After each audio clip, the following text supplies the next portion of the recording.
Hello, this is Todd Luck, and the Ghost Who Walks is about to kick a whole lot of ass. So, the Phantom video game is coming to modern consoles on March 12th, and the Steam demo is out right now, and you can play the first level. And I've gone through it quite a few times, and I'm here to give you my thoughts. The hand-drawn graphics are beautiful. The opening cutscene alone is amazing and should delight every Phantom fan. The opportunity to get to see all of these different Phantoms throughout the ages. The story is told through these beautifully drawn comic strips between levels, and there is full voice acting. The voice acting is a little bit cheesy, but it's perfect for that retro beat-em-up feel. The Skull Cave, under attack! It was all a diversion!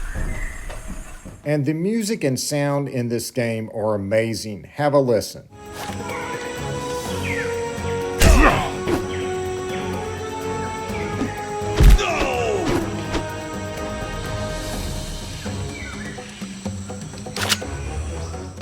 So just a few quick tips to help you enjoy the demo.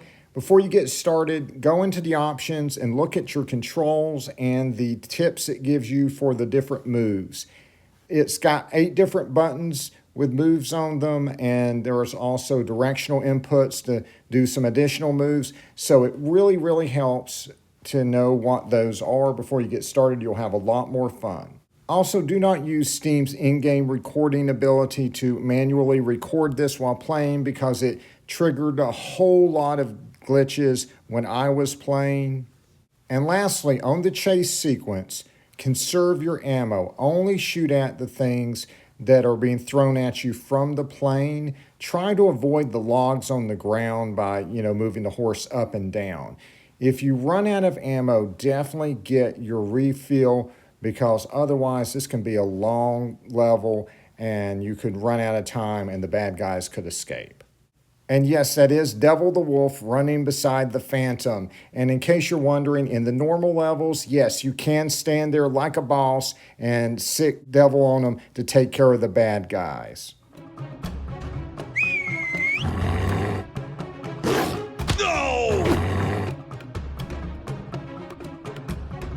Best thing ever. And yes, you can play as Diana, and she pretty much has the same moveset as the Phantom. It just looks a little bit different. And, everything the Phantom can do, she can do too. She can pull out her gun. She can summon an animal to attack the bad guys. She has her own special moves and combos and all that stuff. She kicks just as much butt, and she will be your player too if you're playing local couch co-op on this beat-em-up brawler. So the gameplay here is fun. It's nowhere near as refined as Scott Pilgrim vs. the World or Shredder's Revenge, but it doesn't have to be a good brawler. I just had a really fun time. The game is a little bit quirky, but in a way that actually works in your favor sometimes, because you can do some really cheap moves with the juggling in this game, and you can just beat them when they're down. This is like the dirtiest I've ever played in a brawler. I mean, you can just sit there and beat these guys when they're down until they don't come back up. It's like GTA. You're just kicking them to death with no mercy. The only thing the game will penalize you for, as far as like giving you the bad ending, is with the gun. If you kill characters with the gun, and these guys take a lot of bullets, it will count towards the bad ending, but you can be as dirty and kick them in the gut while they're down as much as you want to. And I'm sure all the cheap stuff I can do to the bad guys right now in this demo is probably going to get patched out in the game, but I gotta tell you, I did have fun going off on these guys. Now, as I mentioned, I did run into some serious glitches when I was recording, and it really seemed to be triggered by me manually recording using Steam's recording ability, and it would have these glitches that would freeze the game. And so when I wasn't using that recording method, I rarely had any problems that would freeze the game. Now, there were still some other glitches.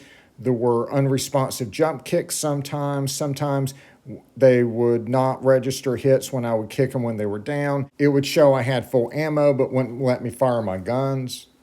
But those were very minor glitches, and I still had a great time with this game. And I'm not very familiar with Steam games. I haven't played a Steam game in a very long time, but I would imagine since there's so many different computers in the world and so many different things we have on them and controllers we're using, that there's a lot more variables, and I suspect that some of the glitches I'm experiencing on Steam, I might not experience on Switch when I get it on there. And the glitches are very minor, and I think will probably be fixed by the time that it releases, and if not, can easily be patched out. Not worried about it at all. I had a blast. I mean, I just enjoyed this demo so much. I played through it quite a few times, had fun with it every single time. I'm just very, very impressed by it. The graphics, the sound, and the gameplay. Again, not as refined as some of your best beat 'em ups of this generation, but it doesn't have to be fun.